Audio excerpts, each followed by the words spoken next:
Buongiorno e ben ritrovati per un altro appuntamento delle matinee in musica al Teatro delle Voci. La musica ha un grande potere, ci riporta indietro nel momento stesso in cui ci porta avanti, così che proviamo contemporaneamente nostalgia e speranza. Ecco, io darei il benvenuto al maestro che sarà protagonista questa mattina, il maestro Giuseppe Barutti.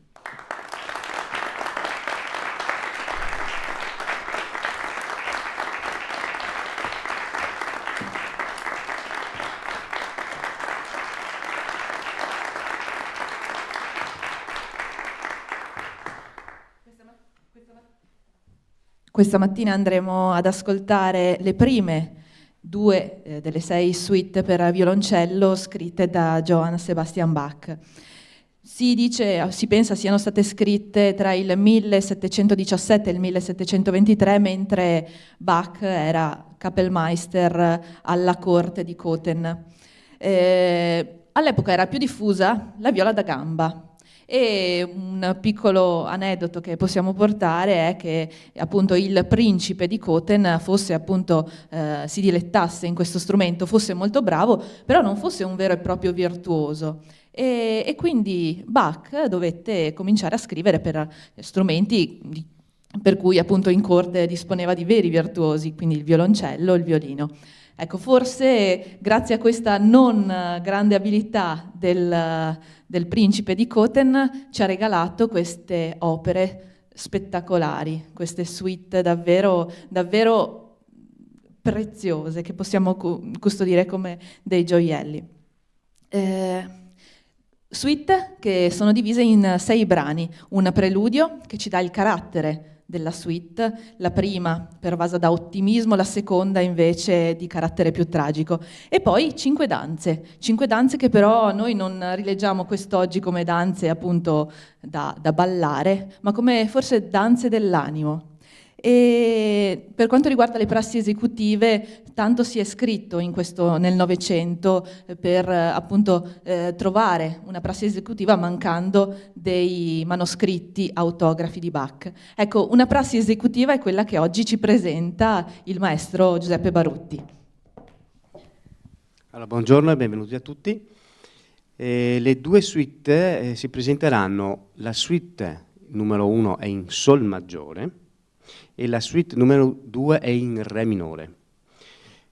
Queste due suite, che sono composte appunto da un preludio e delle danze, che sono ad esempio la corrente è di carattere francese, l'alemanda tedesca, il minuetto italiano, la sarabanda, che era una danza che in antichità si eseguiva velocemente, siccome era considerato un po' troppo sensuale, allora la Chiesa subito l'ha tarpata e ha creato una danza invece lenta. Comunque, oggi eseguirò le due suite in conseguenza una con l'altra e in mezzo mi sono permesso di mettere un piccolo ponte che collega la suite in Sol maggiore con la suite in Re minore. Basta. È come se nella mia mente ci fossero 2 parti che giocano a rincorrersi da una stanza all'altra, l'incanto e la malinconia. Ecco, io ho già ascoltato una volta il maestro Barutti eseguire queste suite e mi sono chiesta come uno strumento riesca appunto a risuonare come un'intera orchestra. Forse perché con il violoncello del maestro Barutti suonano incanto e malinconia.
Maestro, ci ha lasciato davvero spiazzati. Questi oltre 40 minuti forse per noi sono passati, forse per lei sono passati un po' meno rapidamente, avendo appunto suonato.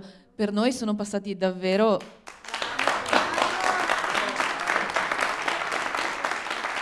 Infatti arrivati alla fine non sapevamo se era già finito e come è già finito. E quindi la lasciamo un attimo, un secondino, riposare, però deve regalarci un bis.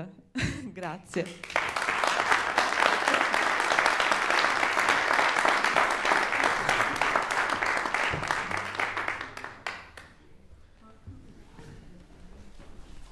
Ovviamente dopo Bach si può suonare soltanto Bach.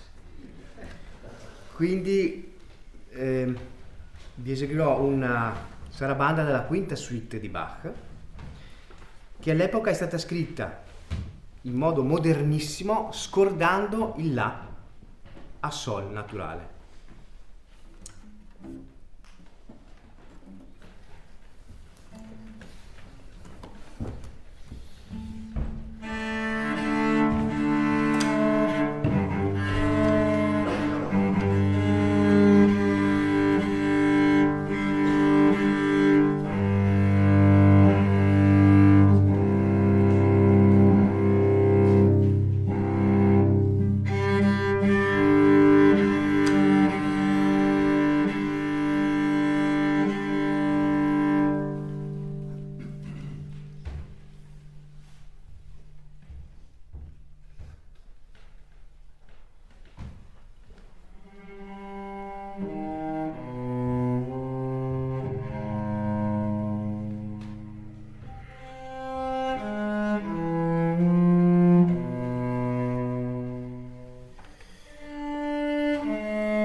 Già finito, grazie.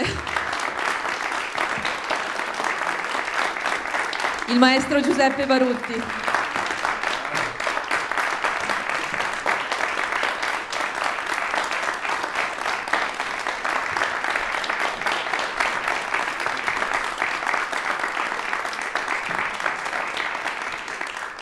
No, volevo ringraziare l'amico Roberto che ci dà la possibilità di scendere in palestra per poter allenare le anime nostre con le vostre. Che succede qualcosa di veramente particolare, grazie mille.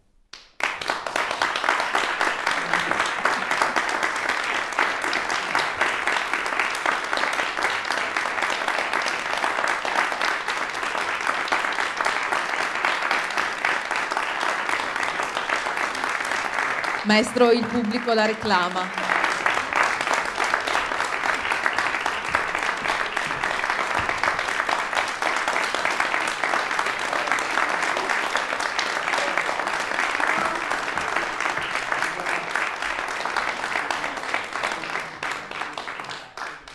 Un altro bis?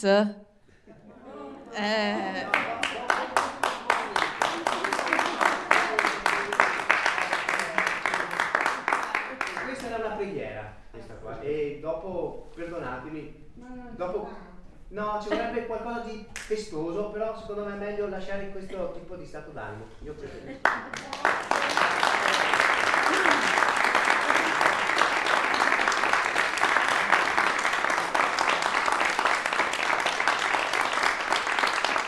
E in questo momento non posso fare altro che augurarvi buona giornata. Grazie.